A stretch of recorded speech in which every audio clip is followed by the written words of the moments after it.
chit-chatting here. Let's go live then. Hey, now we're live. Welcome. We did it. Yes. For all of you out there, welcome to the Explain It podcast with Caroline Kane and Ingryd Hernandez. I started the little countdown and literally forgot to click the go live, but welcome everybody. Everyone's late. We've done that. It's okay. What is it? Progress is better than perfection. And here we are being consistent. Exactly. Yeah. That's all that matters. And I said this for the people that were in the background, aka Ingryd and myself. If you noticed, we're both in different, we both have different backgrounds. I am actually in my car right now, and Ingryd's in an office with a bunch of other closers getting some things done. Hi, everybody. It's on Instagram Live. I just want to preface this. I did say this when we were not live. I might lose signal because I'm out in the middle of door knocking, helping out some people here and training some door knockers so they can get their first deal. So I jumped in just because I wanted to talk about our backgrounds, but I think you were prefacing what we're going to talk about today and what we're going to be talking about next month. Is that where you were leading? That's totally where I was leading.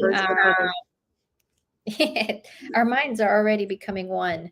So welcome everybody. And what Caroline's doing right now is leading other folks through this door knocking adventure, taking action. I was saying I'm very proud of her. And a lot of people reach out to both Caroline and I about, hey, how do I get started? And that can be such a big, ambiguous question, especially since real estate has so many different fractions. Like you can go and go be a commercial person. You can go and be a property manager. You can go and buy single family homes, focus on multifamily. There's so many avenues that somebody can take. So Caroline and I are just going to focus on single family homes. What's the easiest way to get started? Even the biggest of biggest gurus, for the most part, start with single family homes. Like that is the tried and true way, the easiest way to get started. So in the upcoming month, Caroline and I are going to start doing a challenge with you where we're going to give you very clear tactical instructions on how to get started. And when you're doing the how to get started activities, your goal is to wholesale to somebody like myself and Caroline so that we can fix and flip. But today's focus will be about the deal breakdown that we have. We do understand. Look, are you going to be at the Dallas meetup? Well, we're in Phoenix, Arizona right now. Unfortunately, we will not. Happy birthday to Pace Morby, though. I know today's his birthday. Aquarius. No, he's a Pisces. Is that what this starts now? I don't know all my astrology. I know Yeah. But yeah, we're going to give you guys a challenge to work on. We want it to be fun. We want it to be easy. And we want it to be doable. Like we want you guys to be able to take action. And for all those who ask us, how do we get started? We want to also memorialize it, right? So as we go through the process of the challenge, we're going to have you guys report back to us what your progress is, how things are going, and we're going to help you along the way. So we are your team that you can reach out to as you start get started in this. So what we're going to do is going to be the getting started, and it's also going to be we'll get you some data. We'll get you stuff where we're buying, so you'll have everything, and it's going to be a check, and we're going to do this for a month long. So we're going to go through the KPIs, the key performance indicators that you guys should be hitting, how many calls you should be doing, how to pull the data for free. We're going to show you guys how to do all of this so you can be successful. The only thing we're asking is you send us the deals. We're going to walk you through it. We just want to buy it. We want to help 100 people get their first deal this year. Okay. So that means we're going to be doing that a lot more on the podcast. So I'm just curious. I have a lot of people on Instagram Live here right now, and I see a lot of people that are over on, one of our buyers is on here. A lot of people on YouTube Live. Who here is looking for their first deal? They haven't done their first deal. They're on the hunt. And then if you are looking for your first deal, what do you think has kept you from being successful and getting that first deal locked up? Can you tell how white I am? I would be blinded if I did not have my sun visor down. Let's see. Anyways. Okay. Quite a few people. Great. So those of you that are on the hunt for your first deal, the reason I brought on a few people, I only have 2 people door knocking for me right now.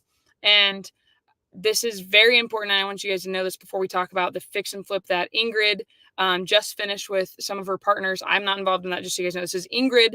Ingryd's the little workhorse on this little deal. My sister did look at buying the house, though. But oh man, so close.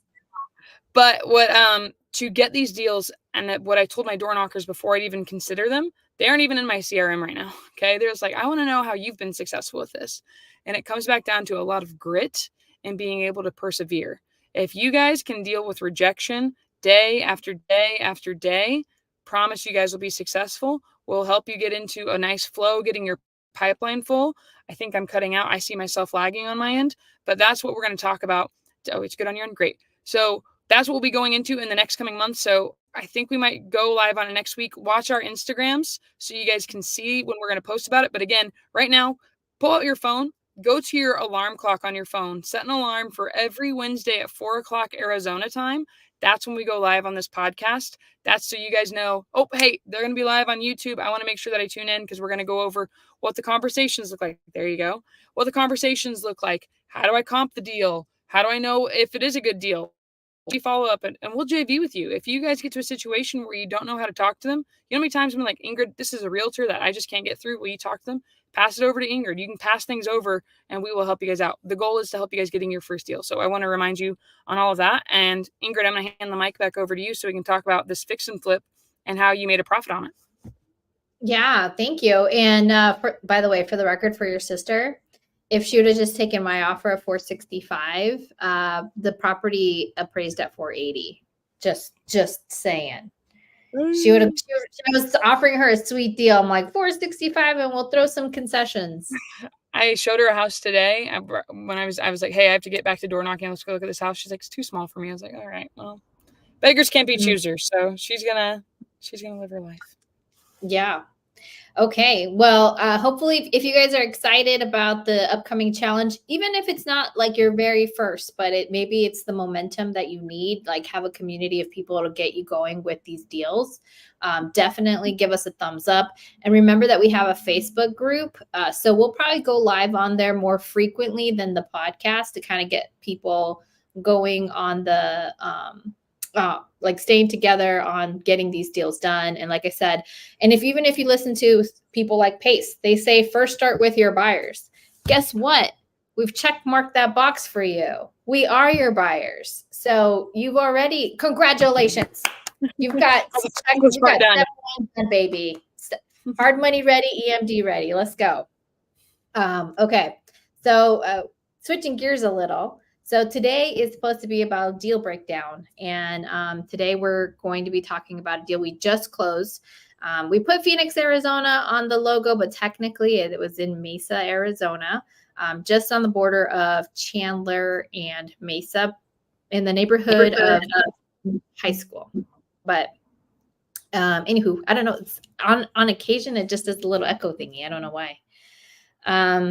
So we might have Stephen Hunt come on to the podcast and let me ask him, let me know when you want to. So Stephen's who she partners with on her fix and flips and does a lot of it. They have a really seamless process on this. I think you guys have quite a few flips.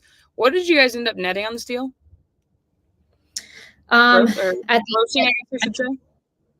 Yeah, like after everything's been paid, utilities, everything, we both netted close to $30,000 each. Close to $30,000 net to you guys individually. How long did it take for you guys to get this fix and flip done from start to finish? We closed on it mid-November, and I think it was November 13th, and we just closed on it last Friday. Mm-hmm.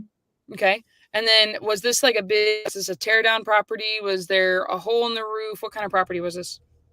This was a cosmetic, and I want to call something out because some folks have been sending me stuff and they're like, this is cosmetic. You'll be done in like 2 months. And I'm like, no, I will not. Even a cosmetic will take a couple of months, and then you then have to put another 2 to 3 months on top of that before you sell. So at minimum, you need to be underwriting between 5 and 6 month hold.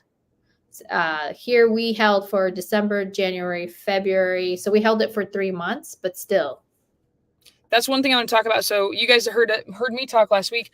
I just had my eviction hearing on a property that I bought in Mesa as well. And I closed on that in October, the end of October. And that took me, I've had to pay my private money lenders. There are expenses. So whenever you're buying properties, if you're not in a position to sit and hold on something where you could potentially be losing money for 6 months, 8 months, you're not making any money on it, you need to underwrite it to make sure that you're safe and you have that cushion. Nothing worse than being upside down in a deal you don't want to be a part of. It can be very, very stressful. So when you're fixing and flipping, that's why you want to be very specific. I know you and Steven in general, we talk, because I talked about a deal with you. I'm like, what percentage of ARV would you be buying? And you're buying steep, so you know it's a home run, and you're being selective with what you're buying. You guys are not buying fire damage properties, correct? No, not fire damage. What our catchphrase right now is home runs only. I like that. So if we're not making, so if we on pencil, so on paper, if we're not making at least 50 to 60K, we don't want to look at it. And we understand too that what we pencil out is conservative, so that if we do have to hold it for an extra 2 or 3 months, then it's still sort of a worthwhile effort. So if we're not getting those kinds of numbers, we don't want to touch it. Makes sense. I'm getting calls back from my sellers that I was talking to earlier. So I don't want you to miss those. It's okay. Yeah, actually, I'm going to jump on because I just left them. Continue on, Ingrid. Take it away. Yeah. All right. So how did I get this deal? I have some of you guys asking me, is it worth getting your license? And this story today will be a reason why it might be worth going to get your license. One of my family members, shout out to Victor Urquidi, he is just a cousin and was like, didn't even let me know, just gave my number to his friends and thought that maybe I could list their property. So I went over to their house, to this lady's house, who I thought was her house, but it was actually her dad's house. She had power of attorney. So it was her and her brother, but she had power of attorney to sell that property. Their dad was being put into a facility, an assisted living facility to be taken care of because he was starting to suffer from dementia issues. Literally a brand new roof and brand new solar because of his dementia issues. Not to say the property may have not needed it, but it definitely was something that he made a decision on while essentially having incapacitation. So he really shouldn't have been in a position to make such large legal commitments. But unfortunately, that's kind of the situation you're in. And when you're dealing with that community of people, that happens a lot. Like that's actually some of the red flag indicators that, they start making these purchases and they really shouldn't have been in that position in the first place. Anywho, so I went on an appointment, and when I was like, okay, yeah, I'm here to kind of give you a sense of what you could list it for and how I can help you. And once I was there, I started hearing the feedback. She was from California. The daughter was from California. Her brother, who was here, is not really somebody that they could rely on or depend on to help them. Very wishy-washy, even throughout the process, it was really difficult to count on him, like when we were first buying it. So we knew like why she was the one with the power of attorney. But when they were giving us feedback, like, hey, we're not really here. So like, we're not sure when people walk through, like, what do we do with all this stuff that we have in here? Like we really wish this was much faster. And, when you start hearing those things, like, okay, they're inconvenienced by thinking that they have to have availability of the property more than they'd like. So they have concerns about security as well. They want convenience. They want it to go quickly. And they want to know if there's like other aspects of this that maybe I could help. Like if they have all of these things in the property, do they have to get rid of them? They were even asking me if they needed to get rid of the appliances. I was like, no. Those bad boys need to come with the property. Let's see. I'm going to ask Steven. He's going to hop on in like 4 minutes, he tells me. So one of the reasons I love teaming up with Steven, so he and I now have a fix and flip company, And the reason we love to leverage Steven and the team is he's really systematized how we run flips. And this is some partnership advice. I know that today's episode is not really about partnership advice, but I've flipped a few properties with Steven now before we even created one LLC together. Why is that?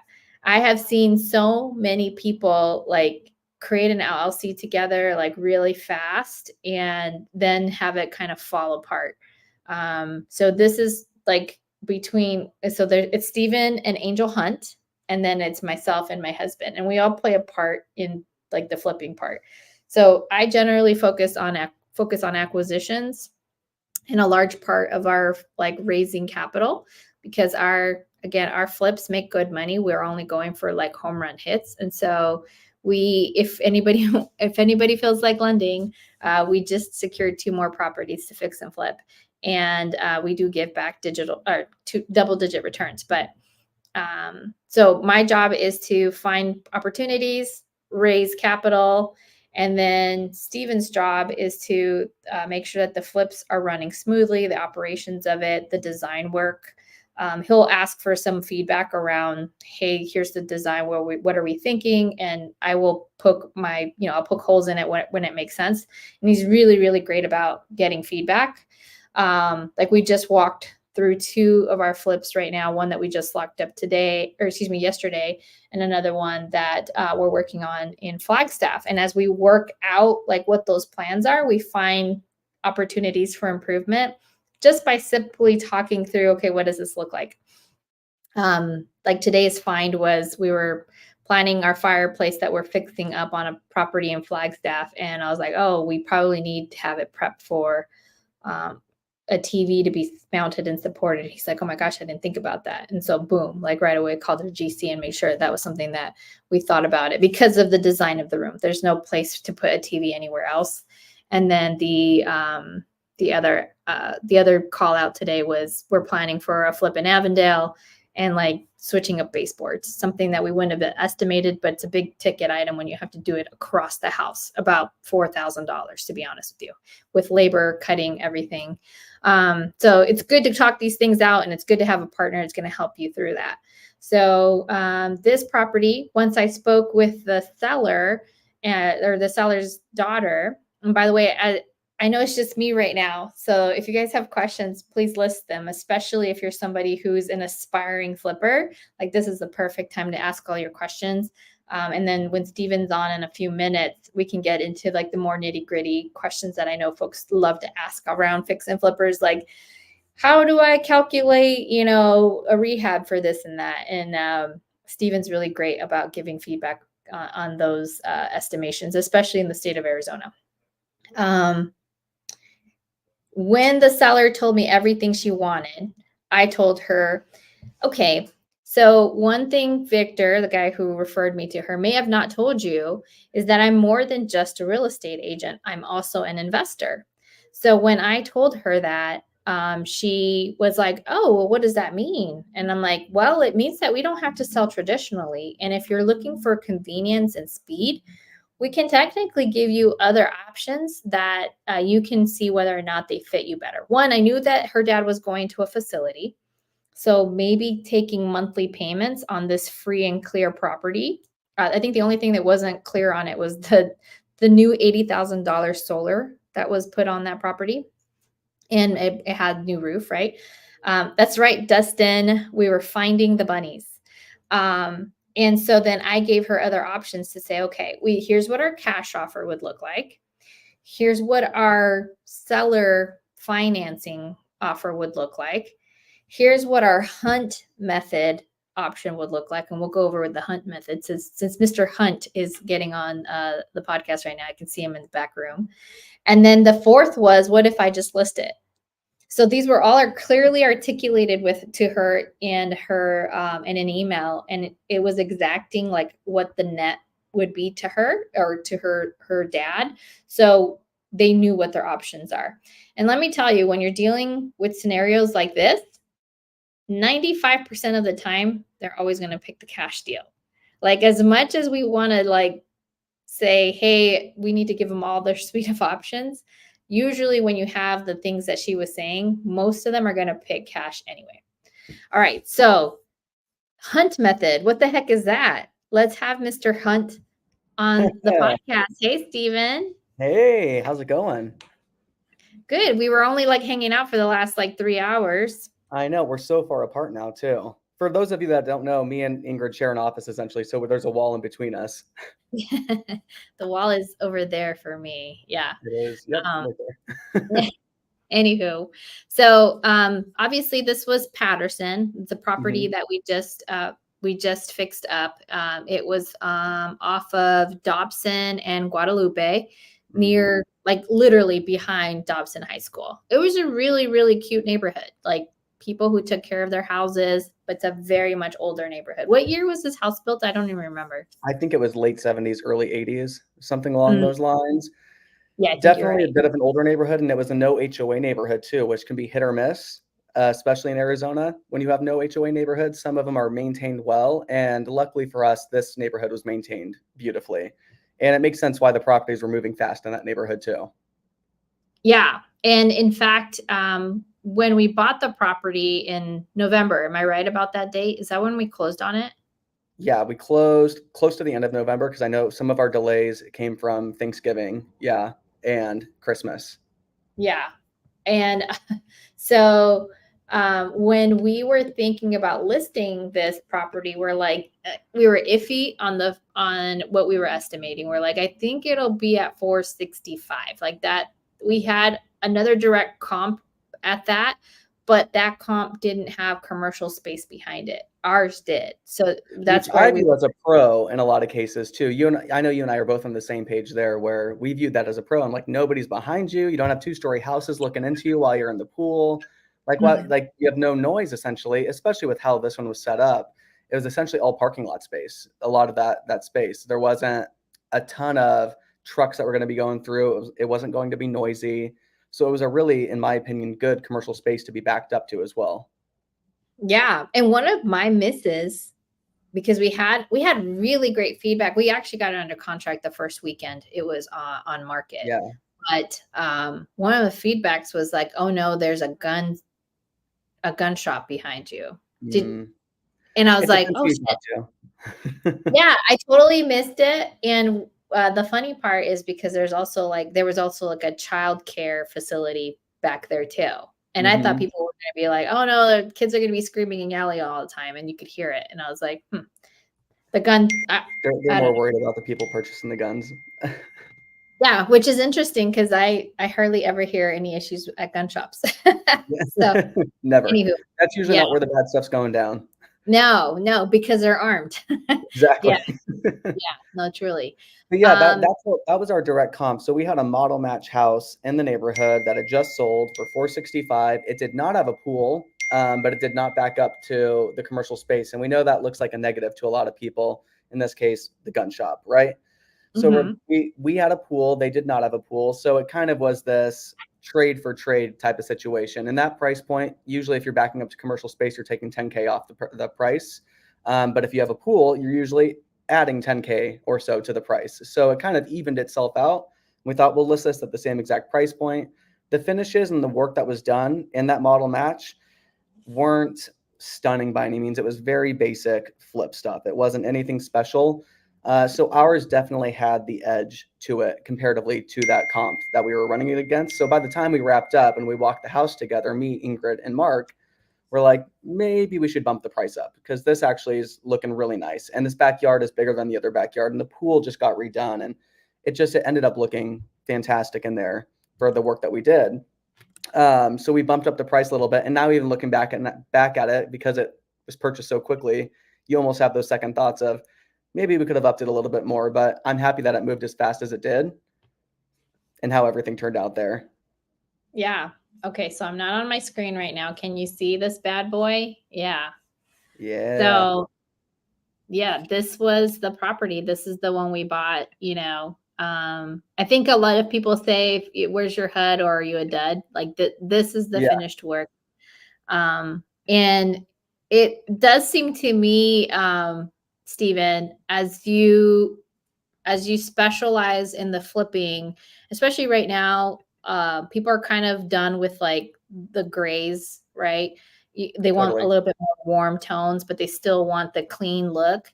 Like do you feel like you're creating somewhat of a signature with the kinds of flips, like the looks that you're doing?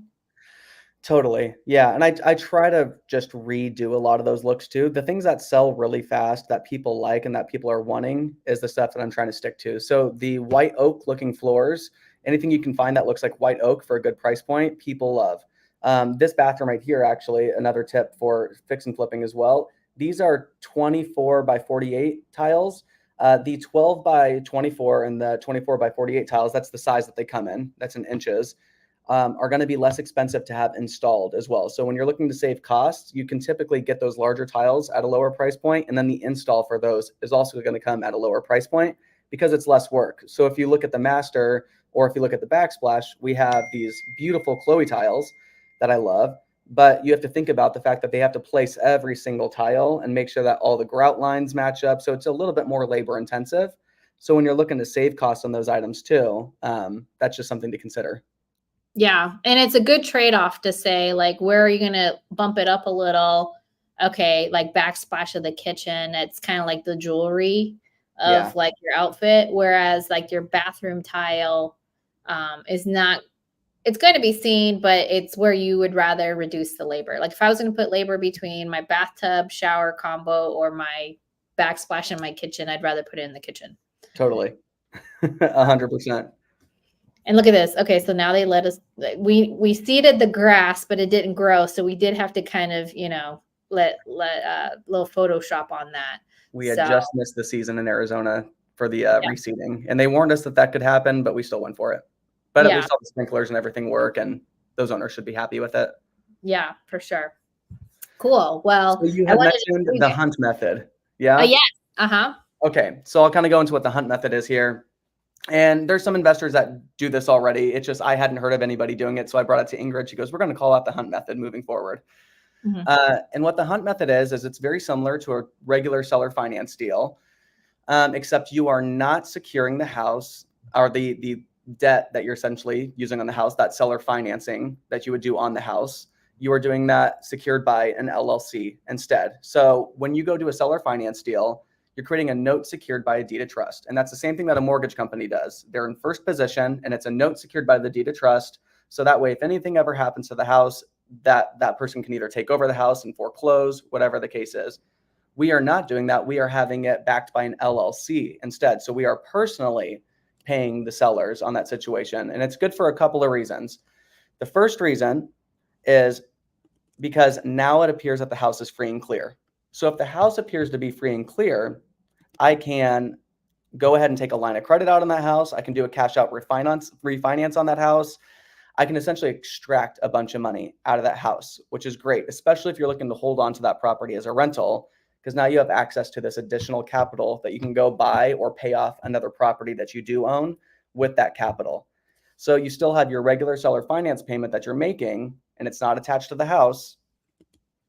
And then separately, you have a new debt that you're putting on the house that you're using to pay off another house, right? So now you have this second house that's paid off that is essentially just cash flowing. That's going to be paying for the new debt that you took out. Mm-hmm. But that second house that you purchased is technically free and clear now because you used another debt to purchase that second house. So you can go get a line of credit or do a cash out refinance on the third house to go purchase the next house. And it's a snowball effect that can keep going and going and going. And it's really, really great for the rental scenario. Yeah, totally.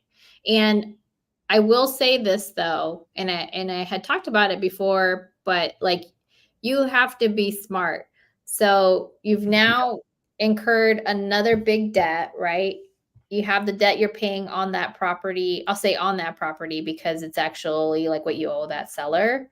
And now you have a debt that you're paying for this, the lender. So you have two debts on essentially aligned to one property, more or less. So if you don't have a clear plan of action to stick to those numbers and be able to mitigate your costs in your plan, this is not for you. This is an advanced method. This is for somebody that is generating revenue like Stephen and myself, where we have to take approaches like that in order to really scale up our businesses and be able to create those cash conversions that we need. So it's very easy to let this get out of hand if you're not responsible with your money. So truly, you need strong money management skills if you're going to do strategies like this. And if you do have that, you can scale incredibly fast. All it takes is one solid seller finance deal, like this one, for example, where we could have essentially just taken out 300,000 plus on a property, right, on that same property, and gone and paid off another house that we do have. Ingrid and I just purchased another house in Mesa that's $265. We could have paid for that free and clear, and those tenants would have paid us $2,200 a month. And that would have easily made the payment on Patterson, the house that we were just looking at. And then what Patterson got rented for could pay for the original seller finance note. Yep, totally. So it's definitely a cash strategy, and it has to be something where is going to cover your next buy. That's how you start stacking. Okay, so going back to and what I think what we'll have to do, Stephen, is we'll have to have you back when we have better access to a whiteboard. Yes. And that way we can really break it down. So Giselle, not like a novation at all. This like not at all. It's about how you can leverage a free and clear property and basically making two notes out of it. One to the seller and one with a mortgage. That's basically the gist of it. Okay. So the deal breakdown, because some folks were asking me like, okay, well, hold on. How much did you buy the property for? Like, what'd you sell it for? Those are the highlight numbers, but we'll talk about the in-between numbers too. So we bought the property for $315 using hard money. Did we have to have a down? We did. We have to have a down payment of like what, 60 something thousand dollars on this one? $62,000. Yeah. So, and you'll see this as we go through these cycles in real estate too. Sometimes lenders will overpromise on what the down payments are, but they have to change and adjust with the market too. And that's kind of where we got caught on this one. Was we raised $70,000 because we thought we were going to have a $10,000 down payment, and it ended up getting bumped up to like 15%, something along those lines. Yeah. So they had to make some tweaks there. Yeah, not a $10,000 payment, a 10% down payment. So when we're doing hard money loans, especially when you have experience, and most hard money lenders require you to have done at least 5 flips for them to consider you an experienced flipper. And if you haven't done at least 5, find somebody who has done at least 5 and see if you can leverage their experience to start a relationship with their hard money lender. That's literally what I did with Steven. Like, is I connected with Steven, and his experience along with mine, we were able to build up my numbers much quicker and be able to leverage that relationship. So we bought it for $315. We put 15% down on this. On the $315, and then the bank was going to give us 100% of the renovation. And so the renovation, did you tell them what we thought we were going to use? Like what that looked like? For the renovation, like how much budget we were actually looking at there? Yeah. Yeah, we were hoping we were going to land around $50,000 to $55,000 all in on the renovation. We knew we had to redo a pool, which is very expensive to do. Luckily, we have a great hookup on it, but it's still super expensive. Okay. On average, you're going to see about $20,000 in Arizona. Our guy's about $10,000. So if you ever need a person in Arizona, hit me up. But it's still $10,000. That's one of the biggest high ticket items alone right there. But it was totally worth having in this area and keeping that pool. It also costs close to $10,000 to fill in a pool. So, pick your poison. I think it's a benefit to have the pool. So we had that in there, but we did run into some other change orders that we had to make as well. And we also had to deal with some delays. We were hoping to get this thing listed and everything moving along before we even got to January, because our first hard money payment was in January. And I'll back up on that too, on what you should be doing when you're closing on a deal too, if you're able to choose what your close date is, so you can maximize that with the hard money. But we had some delays. Oh yeah, pause. Okay. So when you're choosing your date, what date should you choose if you're using hard money lending? If you're doing hard money lending, the best day to close most of the time is always going to be on the 10th, because they technically have to give you a full month when they are allowing you to do this. And the 10th, I believe, is the cutoff date to where you get the full month. If you close on the 10th, you don't have to pay anything. And then you go into the next month and they have to technically give you a full month. So you get the full next month too. So when we closed on this, if it was November 15th, like we were just saying, Yeah. that means we didn't have a payment in November, and we also didn't have a hard money payment in December either. So technically our first payment hit in January, and that's when we were hoping to get this thing listed and sold by. So that way we only had to deal with one payment. It ended up getting pushed a little bit because we ran into delays. So we ended up closing in February, which I'm still not upset about. No, darn Christmas. How dare they? But yes. I know, right? Okay. So a couple of things we've learned, right? Real quick recap. We bought at 315. We had to put 15% down. We had to pay closing costs. And then our hard money lender was covering 100% of our renovation. Now, Steven, does a hard money lender just give you all that money like when ready to go, or how does that work? Absolutely not. I wish they did. I've heard stories and fables about hard money lenders that do give you all the money up front, but I have yet to find them. So if you do find them, let me know. But they don't give you all the money up front. So when you're raising your private money, you're also trying to overraise to anticipate, what is this going to cost for me to run this project? So just think about the first few steps of getting the project started. We have to demo the house. We have to get certain things working in the house, and you can work with your contractor to understand what that's going to look like and what that schedule looks like. So we always try to raise $10,000 to $25,000, depending on the size of the project, $10,000 to $25,000 extra on top. So that way we have working capital that we can start to pay our contractors with. So, hey, here's money for the baseboards. Here's money for the demo. Here's money for these few items that you're going to get started on to begin with. And that way, then I can go back to the hard money company and say, hey, this work has now been completed. I'd like to take a draw from the pool of money that you essentially have setting aside. The hard money company isn't giving you the cash. They set it aside. And once they see that work's been completed, then they will reimburse you those funds.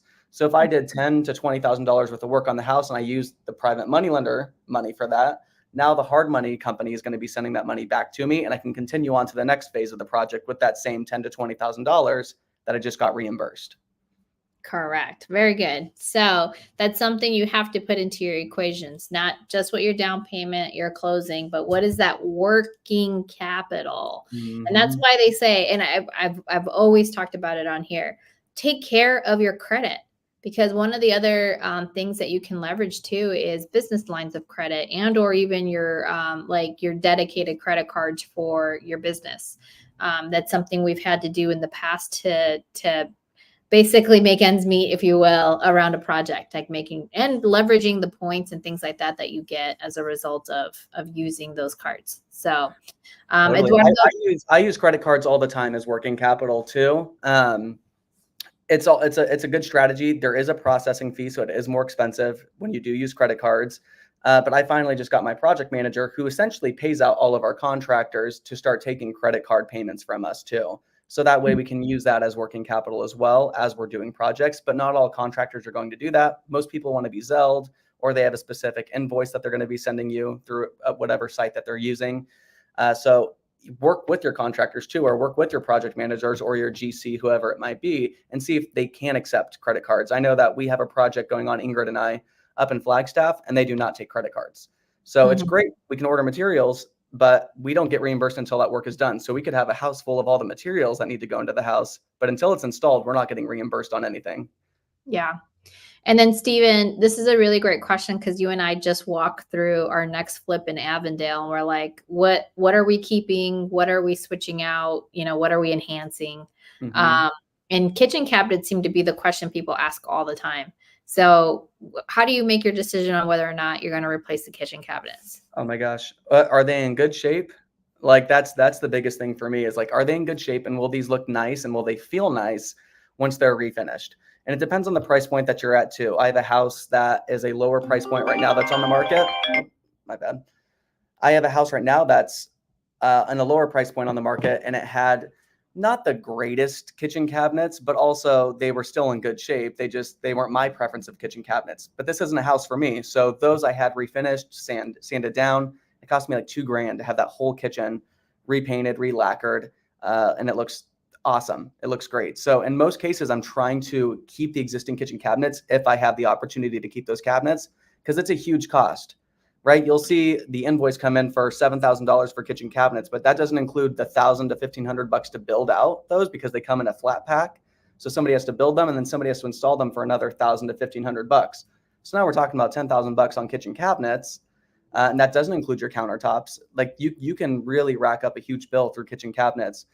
So if you have boxes that are already looking good and the cabinets look fine and they just need to be sanded and refinished, always go that route first, unless it's a luxury house, then replace them. Yeah. And then I've seen that, like, you can even, if the boxes are great, maybe all you need to do is replace the doors. Like, there's other approaches that you can take. And Jose, for this, websites where you can do that too, right? Like you can, there's people that make all these different sizes for like IKEA cabinets, for example, that are way more modern and super, super cool. And you can go to those sites and order them from there as well. Yeah. For this property, Jose, the cabinets were in excellent shape. And so it felt like a travesty if we were to replace them, like really wasteful. So we used what was already there in the way that Stephen toned down the dark colors in there, because we had a cabinet that kind of had this color that you see. It was kind of on the cherry side of brown, and dark, what was it, granite in the kitchen. So it just gave off a lot of darker vibes. Two things that Stephen did in that house is that he put in more recessed lights, like the magic of lighting. Isn't that crazy? How much do we pay for recessed lights? They're roughly $100 a light, right around that range. So depending who you go to, it's usually anywhere from like $90 to $120 per light that you're putting in. And it's totally worth it. Like the night and day difference of walking into a house with recessed lights versus not having recessed lights, like it gives it such an elevated look when the house has recessed lighting. I was just going to say, it actually makes it look like a more costlier house. It brightens up those darker areas. And the other thing that Stephen did for this property is we're actually starting to see a lot of browns with white. And so the backsplash is that same I can't say the same because people don't know that we're doing this in our Flagstaff property, but like the backsplash is just a white color, Chloe, was it Bedrosian? Yeah.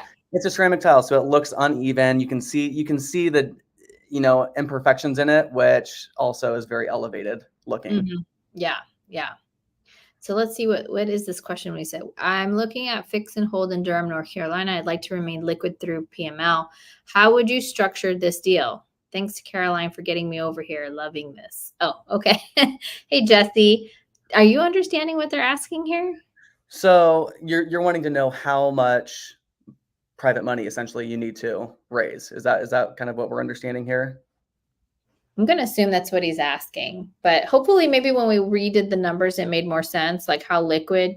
Usually on this ARV for us was what, 475, and the rehab was around 45, 50,000 is what we thought at first. And we wanted to keep you'd want to keep 10 to 15,000 of working capital, because that's generally in that range. Like if we were doing luxury, we'd probably have to have more like 40,000. Because those draws are going to be much bigger. And then how many draws do you think that one would typically have? Like probably 3 to 4? Yeah, I try to stick to 2 to 3, and sometimes it ends up being a 4, just because that unfortunately sometimes how the cookie crumbles. And if you didn't raise enough money, you're probably going to have to do more frequent draws. Yeah. So in your case, I would look at what's your total entry going to be into this deal. So as soon as you can get a settlement statement, like if you have somebody on the hook already, Jesse, that's saying, hey, I'm willing to lend you $100,000, and you're thinking in your head, well, I only need $50,000. Wait till you get that final settlement statement as well, and try to get that ahead of time, or try to work with your lender. A lot of the times the lender will also give you a breakdown of, hey, this is how much you can expect to need to bring to the table, and ask them, hey, does that include my closing costs? Does this include my anything else that you might have to come out of pocket on, so that we can start putting those numbers together. And then if your rehab you're expecting is going to be $40,000 or $50,000, then just plan on raising an extra $15,000 to $20,000 on top of that. You'd rather overraise than underraise in every situation. You might have a little bit higher of a payment to the private money lender, but that's okay. You don't have to use all that money. You can still keep it in your bank account and give it back to them at the end. But you'd rather put yourself in that kind of position to where it's like, shoot, okay, maybe I lost an extra $2,000 in interest payments versus not having enough money, and then the project stalls, and then you're, stressed out trying to figure out what you're going to do next. Mm-hmm. Totally. Okay. Let's see what I'm not seeing other questions. If you guys have other questions, let me know. Hey, Catherine, from North Carolina. She's from Charlotte. She was one of our mastermind attendees. So awesome. In the comments. Okay. So that is how we've set ourselves up. We knew how much we needed to pay the hard money lender. We have an amazing team with Anna Martinez, who is basically your project manager, right? Is Anna Martinez exclusive to you, Stephen, or how does she work? She's not exclusive to me, but she's very particular. We don't say the word picky, me and Anna. We always say the word particular. She's very particular on who she's going to work with, because in that world, especially with her having, worked with Pace for as long as she has, so many people want to be able to work with her. But there's a lot of people that don't raise private money like we were talking about, or don't have the financials to do this stuff. So they'll get work started on houses and then not be able to, accept payments or be able to send the payments over to Anna or any of the crew members. So all of a sudden they've done $10,000 worth of work, came out of pocket to buy certain materials to do this work, and then they end up just like nothing. Mm-hmm. Like they're kind of lost tracking down the money. So she's very particular on that. She's open to working with more people, but again, she has basically 3 people that she works with, and that's it at this point in time. Yeah. Oh, especially as she's systematizing herself more and more so that she can give that excellent service and be able to scale a bit better. Wow, Jesse, that seems like a banging deal. Holy cow. So nice. Purchase price $350, $200,000 rehab. That rehab amount scares me. Are you a first-time flipper? And I hope the answer is no. Or that you're at least teaming up with somebody with some extreme experience, because have you done any rehabs that have cost you at least $200,000 yet? Me? Yeah. I've had some get pretty close, but I haven't surpassed the 200K mark. I think the most I've done is like 175. Yeah. Yeah. And that was heavy. Yeah. That number is, I think the most that mine, I was like at 140. Yeah. For Tucson. So that's crazy. $200,000 rehab. I would probably raise 250 at least in that case, at least $50,000 worth of working capital for a 200K rehab though. Yeah. And make sure that, again, it's not your first flip, that you have somebody who can really walk you through that, because that's a heavy flip. I will say my biggest renovation was the one where I got duped by a GC. They literally stole $30,000 from me. And then we had to switch GCs, and it was not fun. The good news is we had enough latitude in the deal where something like that wasn't going to like totally bankrupt us. But know that when you're starting to run into numbers like that, like you really need to dial in your team, because it's not something you want newbies working on. No, and that's my perspective. I completely agree with that too. And with a lot of those too, and that's it sucks that you had to go through that, Ingryd, but it's also a lesson to learn too. Like, we don't want to be making these large upfront payments. I'm trying to get demo knocked out, and we're paying for basically the work completed. So we're trying to do it in that case until they have to start buying materials and things like that. That's where you start to have to front some extra cost on the front end.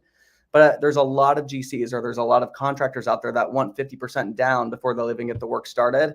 And you're playing with fire essentially at that point, because they do have the opportunity to say, okay, it's a 200K rehab. I need 100K up front so I can get the work started and pay my guys and, get everybody lined up. And then they run away with the 100K. Totally. I would just, you don't have the right GC if that's the way you're going to work. And in fact, if you have not that great of experience, what we ended up having to do for our deal in Tucson, where we were stolen from, we ended up partnering with our GC.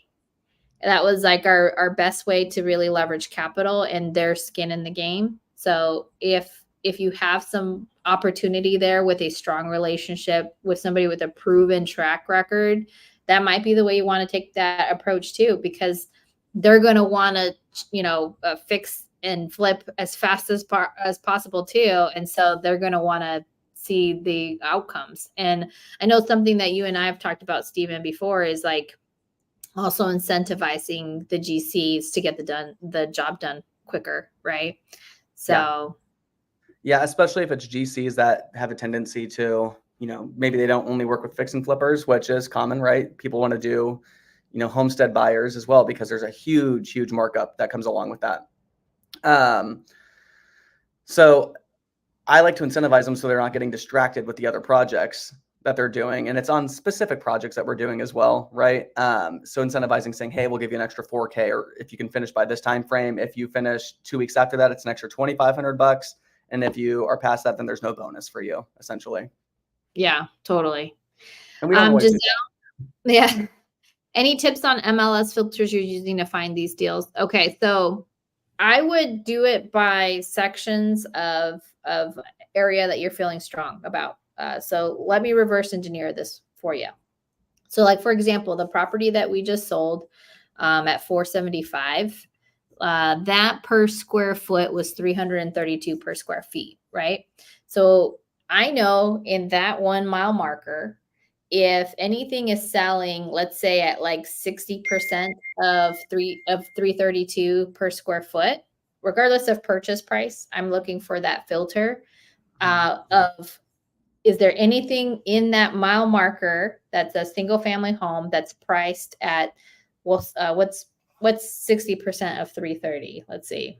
330 times 60% is 198. So if there's anything in that neighborhood on MLS that is priced at, like, we'll call it 210 or less, you'll want to call on them. So that's like an easy way for you to start farming using MLS, like looking for deals. Here's a deal that sold at that purchase price. So now you know that per square foot in that neighborhood could sell at that when it's fully upgraded and fully like done up. So anything at around 60 cents on the dollar or less is likely a deal. So you'll want to filter that way. Do you have any tips on MLS looking for deals? Well, I'm not an agent necessarily, so I'm not usually looking at the MLS for any deals. But I do know there's a local guy here in Arizona. His name's Templeton Walker, and that's where primarily he finds the majority of his deals. And he actually talks about, he just started doing this on his Instagram, so recommend checking him out too, where he breaks down the filters that he is using to source deals in terms of trying to find fix and flips, distressed houses, all that kind of stuff. And then obviously timeframes on market. So he has an entire filter list that he puts together, and he just runs through all of those properties. Mm-hmm. Right on. Very good. Let's see here. Oh, I'm sorry to hear Sassy Flip. That I'm going to assume Sassy Flip is a girl. Had $30,000 stolen as well. But I'm glad you're making profit. Yeah. Very hard lesson to learn. Sometimes you have to learn these lessons with fix and flipping too. Like I consider last year I probably lost anywhere from $100,000 to $150,000 on flips, just because the market shifted. And it's something that in some of the areas that we had houses, we didn't know it was going to shift as crazy as it did, but those were awesome lessons to learn. It was super painful to go through at the time. We still ended up in the green net at the end of the day, which is awesome. But you are going to run into those things. For anybody that might be a new flipper or looking to get into fix and flips, the power with flipping is going to be in the volume, always. So if you look at somebody that does a lot of volume with fix and flips, they're expecting to make money on 8 out of 10 of them, right? They know that there's still going to be some losses. You can't always time it perfectly and make it perfect every time. So you just always have to consider for that stuff too, that there's going to be lessons to be learned. Yep. Got to keep going. And that's why it's important to follow something like profit first, so that when you're losing, you have those reserves to dip in and you can continue playing the game. Because totally.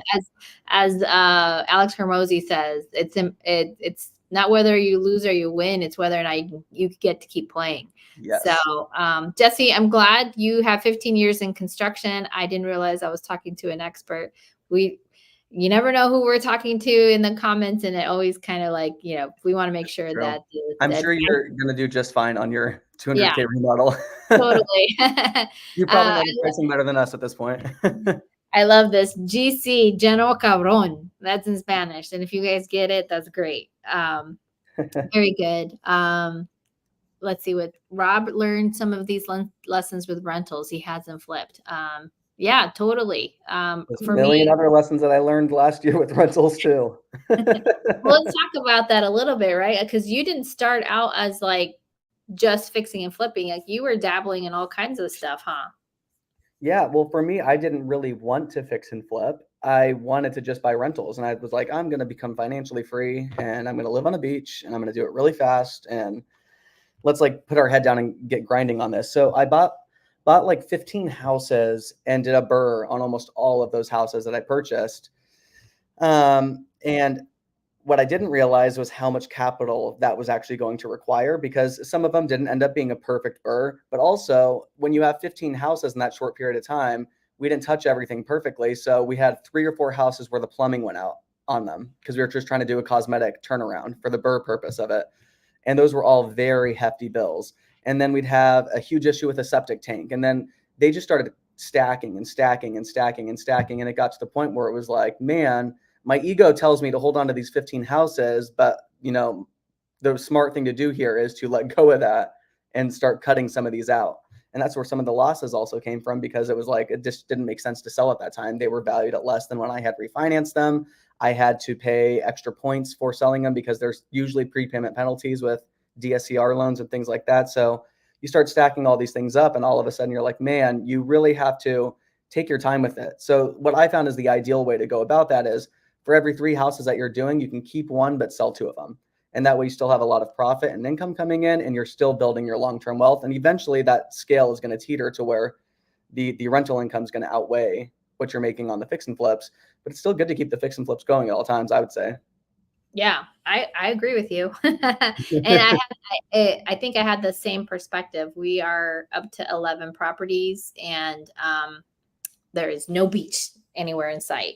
Yeah. So I really thought it was going to be like, hey, 10 to 15 properties, and then we'd be set. But the more and more it better, like the more and more I better understand that like buying properties is really about wealth management, and they're not going to give you what I would say like is like hangout money, like money that really pays for your lifestyle, until like 7 to 10 years out. So in 7 to 10 years, future Ingryd is going to be really happy that we bought, 11 properties. But, me right now, that's not really going to change my lifestyle at all. Like there's, other than God hope that I don't have like a sewage issue that I have to go and fix, because those puppies are like 25K fixes. So Oh, yeah, these are all starting at like 10K minimum too on all those houses. So it was just, we found some fixes. We did some workarounds, and ultimately for me, this entire portfolio that we own now, I'm only looking to hold for 5 to 7 years. And that same time frame that you just mentioned, I want to fully depreciate all of those. And then I want to 1031 the whole thing into essentially all 4 plexes. And so basically almost quadrupling the unit count of what I have, but technically lesser rents. But at the end of the day, the volume is there. Yeah. And less geographical areas to go and maintain, because hopefully they'll be near each other. Totally. So we've talked about, quick recap, hard money lender. We'll have to figure out a link for our hard money lender, because I know we've sent them business. I would love to, if you guys are looking for a hard money lender, just DM me or Steven. We'll give you the contact. We've walked through what that looks like. We've walked through what does it look like to get this rehab going. Again, we've leveraged somebody who has a lot of experience in fixing and flipping, which helps us not have to constantly be on top of somebody in all the projects and tasks that it takes to fix and flip. One part that we didn't talk about is listing it. Did you know that I had no idea that Mark had renegotiated that concession? So when Mark has a tendency to do that, though. He does that on my houses too, that I list with him, and we'll be closing, and he's like, I got you an extra 5K, by the way. What? So it's also important to have a good, strong listing agent. Yes. And, luckily, I get to sleep with my agent. He's my husband. So when I was looking at the final numbers, I was like, oh, wait, I thought we had a 10K concession. He's like, nope, I got it down to 5. And I was like, okay, cool. So we listed at $10,000 more than we had originally estimated for. And then what I thought we were going to net was 465, because I kept saying that and realizing, oh no, this technically was 5K over our estimate, and we truly closed at 470. So we're in a mixed market right now where things will sell quickly if you're a reasonable seller and are prepared to maybe give some concessions. But again, a good agent is going to negotiate that for you. So that was really, really cool of Mark, and really appreciate. And he even saved us money on, so he's always been my handyman. And when I had my license and he didn't have his license yet, like whenever I had something that the house needed, he'd go and do real quick, and literally saved us like, I don't know, almost $400 on somebody trying to fix this fancy stove that this property ended up having.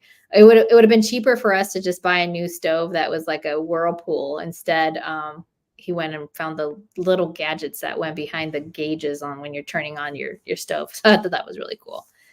But anywho, so have strong partnerships. Like we all have different assignments, right? Like I'm focusing a little bit more on the acquisitions, fundraising. Steven's got the project management and operations when we're actually going through the rehab, and we kind of underwrite together. And then we have Mark, who lists the property, and then Angel, Steven's wife, Steven's wife, who makes sure that all the bills get paid and all the accounting is clear. So it's really nice when you have clear jobs, not to say we won't help each other out, but when you have those clear roles in how you're successfully running a company or a team, it's just, there's a lot of satisfaction in that.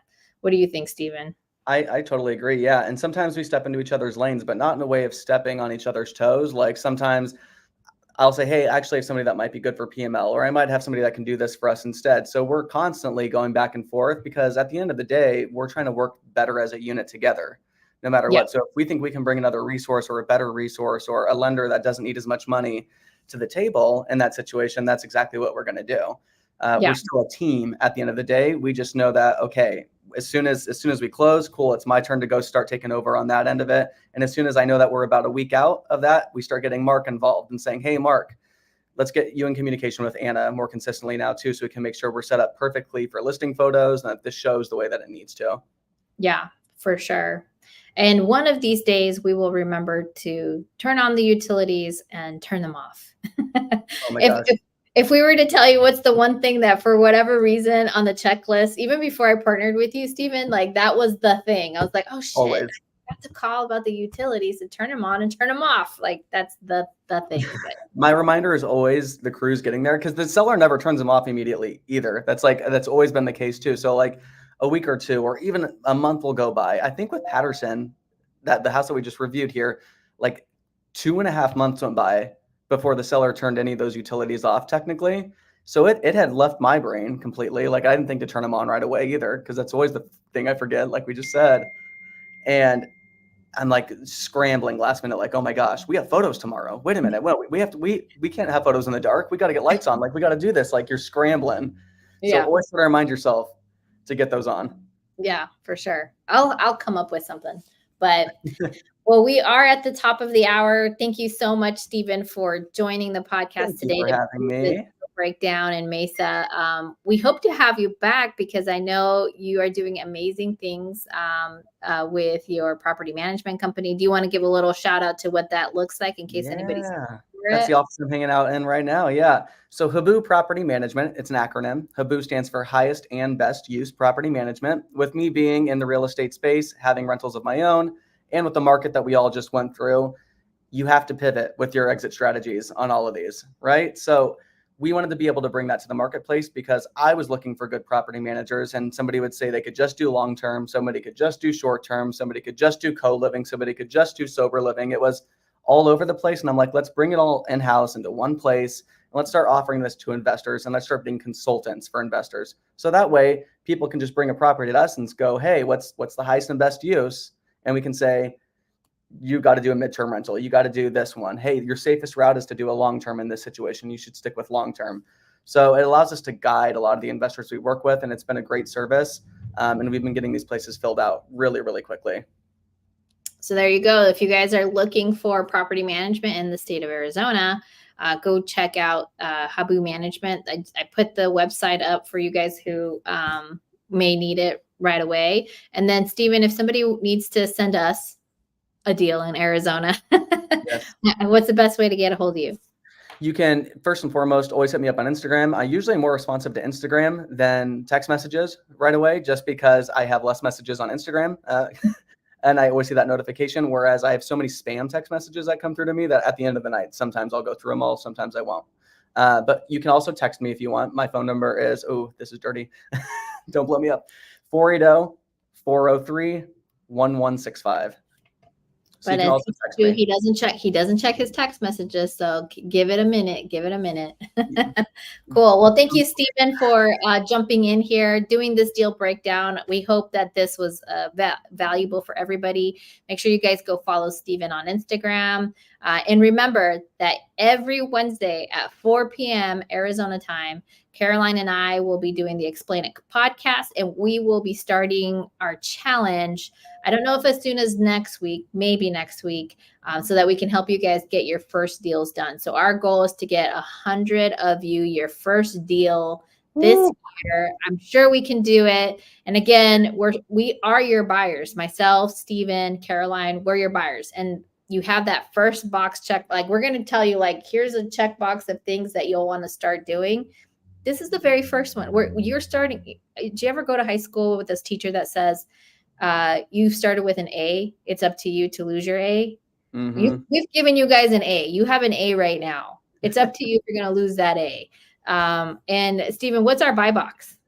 So anything with a 600K ARV or less, single family home, we will do manufactured as well. I don't like condos. I don't like townhouses. I don't like the HOA situation. So single family or manufactured houses, 600K ARV or lower. I'll do renovations that are 200K. I'll be like Jesse. So I don't really care what the renovation budget is. I prefer lipsticks. Everybody prefers lipsticks, but the best deals are truly when you have the deep, deep deals that are 100K plus renovations. So I'm also open to those. Yeah. And then how much money do you want to make on each of these at minimum? Minimum I want to make is $50,000 on these projects. So usually I look at the ARV and say 10% of that, but I minimum want to make $50,000. Yeah. So if it ain't 50, we don't want it. Mm-hmm. All right. Well, thank you, everybody. We really appreciate you. Oh, are you going to squat up in Orlando in April? I'd like to. I just got to see what it's going to look like. I just had a baby, so we're just trying to figure out those schedules and everything. You look so good. You just had a baby? Yeah. No. So yeah, end of April. I still haven't made a commitment either if we're going. So we'll see. There's so many events going on all the time. So I gotta pick and choose because we have the property management and everything else going on. It's like I gotta make sure I'm smart and get the highest and best use of my time. Business? You're actually running a business? Right? You can't just go do okay. Don't worry, I got us. I'll go on behalf of all of us. I'll just wear my little Habu shirt or something. So, all right. Well, oh, look at this. If it's not fitty, then it's shitty. All right. I love that. Thank you, everybody. Remember to like and share, and we will see you guys back here Wednesday next week at 4 p.m. Arizona time. Have